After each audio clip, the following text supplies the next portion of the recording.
So far, the 2020 year hasn't been that pleasant for roller coasters or amusement parks, considering the whole pandemic and all the parks have been closed for a very long time, and they may not open till June, July, or maybe not even all for the 2020 year. So with that being said, I want to see how it's going to affect the 2021 season and how one of the most anticipated coasters that was hopefully going to be built in 2021 as a follow-up to Steel Vengeance in 2018. And of course, I'm talking about Cedar Points, how they were highly rumored for a coaster in 2021, how this may not happen at all due to this global pandemic. So Cedar Fair, like all amusement park companies, their stock is incredibly low and they could potentially fall suit of bankruptcy. Hopefully that won't be the case. But because of this, Cedar Fair is going to have to start cutting down on investments in order to save as much capital as they can so the company doesn't go bankrupt. Now, Cedar Fair, they already announced they're going to start cutting down on capital spending by saying they're going to start cutting over $75 to $100 million in capital for projects or non-essential plans, and there's going to be only about $85 to $100 million that's going to be left for the remainder of 2020 and following into 2021. Honestly, I can even see that number going down even further. They're going to start cutting it even more if the pandemic keeps dragging on even farther. So if Cedar Point was going to build a 2021 coaster, they definitely wouldn't do it when they're not getting any revenue at this point. If Cedar Fair is going to be investing a large sum of capital and they're not going to be seeing a return, that's going to highly negatively impact the company. Because if you have a set amount of revenue with no more pouring in and you're just draining it all with all these investments, eventually all that revenue is going to be gone and Cedar Fair is not going to have any revenue so they can actually stay operating. So they may have to take out loans and go in debt, and that can lead to something far worse, to the whole company just going bankrupt entirely.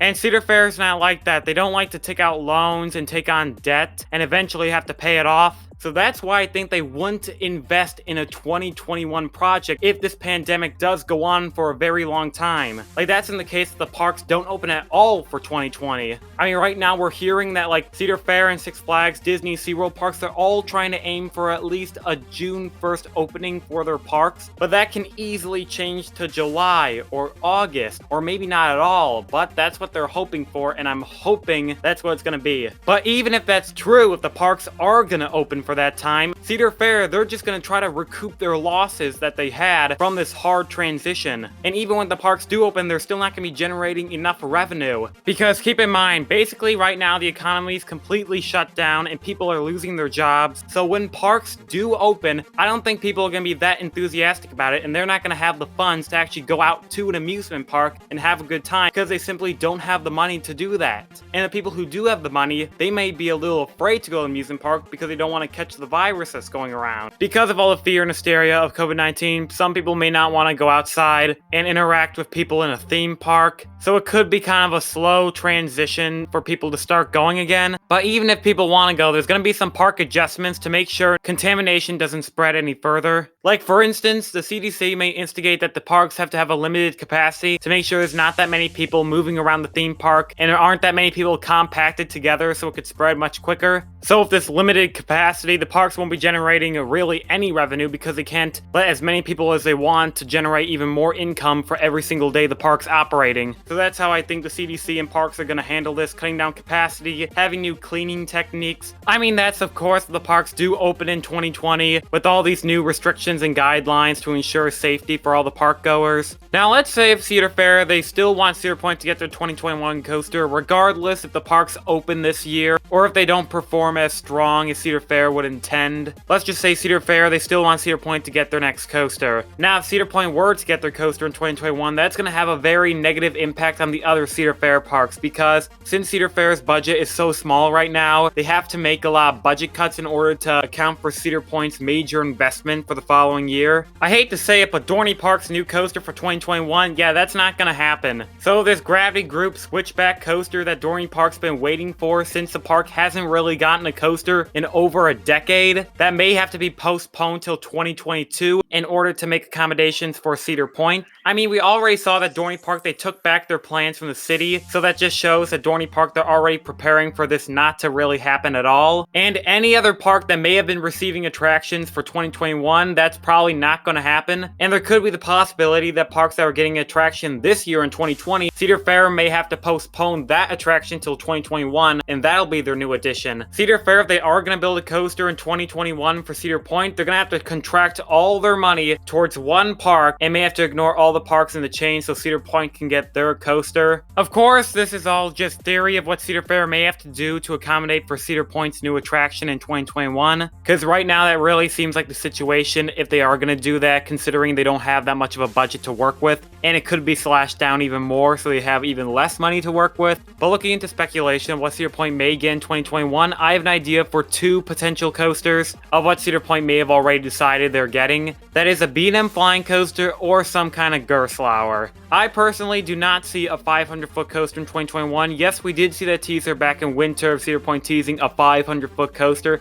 But no, you know Cedar Fair, they're not that straightforward when they're building a roller coaster. They're very mysterious and they like to keep it under wraps very well. And a 500-foot coaster would be the obvious answer. And when you've been looking at what Cedar Point's been doing in the last few years of what coasters they've been adding, they like to add coasters that have kind of a gimmicky record and they are easy to market. Like in 2016, we saw Valravn that was marketed as the world's largest dive coaster. Then in 2018, Steel Vengeance, the world's largest hybrid coaster. So in 2021, the world's largest flying coaster could be an easy coaster to advertise, and it's the only B&M Cedar Fair hasn't built yet, and Cedar Point doesn't really have that many options when they want to build a B&M coaster because they basically have all the ones that B&M offer. And let's say they don't want to build a B&M flying coaster and they want to go with a Gerstlauer. I feel like they would want to go something like TMNT Shell Raiser, have like the steepest drop on any coaster in the world, or maybe have like 15 inversions on the coaster to beat the Smiler's inversion record. The only reason I'm saying Gerstlauer is because back in 2018, we saw them build Hang Time at Knott's Berry Farm, so maybe Cedar Fair, they wanted to get a little more familiar with Gerstlauer before they wanted to add a coaster at their premier park. Those are the 2 coasters I think have the most chance of coming to Cedar Point 2021. RMC T-Rex, that's 500 feet? No. I would see that in 2023 or 2024, just because I feel like the RMC T-Rex, RMC doesn't really want to put this on the market yet. They still haven't sold all their Raptor models, and Cedar Point, they wouldn't get the first ever RMC T-Rex and go immediately for 500 feet, because if this would be the first RMC T-Rex, it would be somewhat like a prototype, could be plagued with issues, potentially not because the single rail technology has already been proven, but maybe Cedar Fair would like to be a little more comfortable putting this at a different park first to try it out, and then push it to Cedar Point in a later year. That's just personally why I don't feel like we'll see the RMC T-Rex right now. It's just going to be for a later date until we see one of those. And that's why I see the B&M flying coaster of Gerstlauer to be a stronger possibility. I mean, there's always the possibility that Cedar Point could get a GCI roller coaster, considering the park doesn't really have any wooden coasters at all. But I feel like it wouldn't be like that dueling coaster we saw at IAAPA. If they did do that, I feel like they would have torn down Gemini a year before in 2019. So they don't have 2 similar racing coasters, with one obviously being more superior than the other. Or maybe they'll just get like a normal GCI, but on a larger scale, like something a little bigger than Mystic Timbers. But leave in the comments below on what you think Cedar Point could potentially get in 2021, or even if they're gonna get a coaster in 2021, or the project's just gonna be shelved for a later year. Leave all that below. Please be sure to subscribe to Great American Coasters, and I'll see you all next time.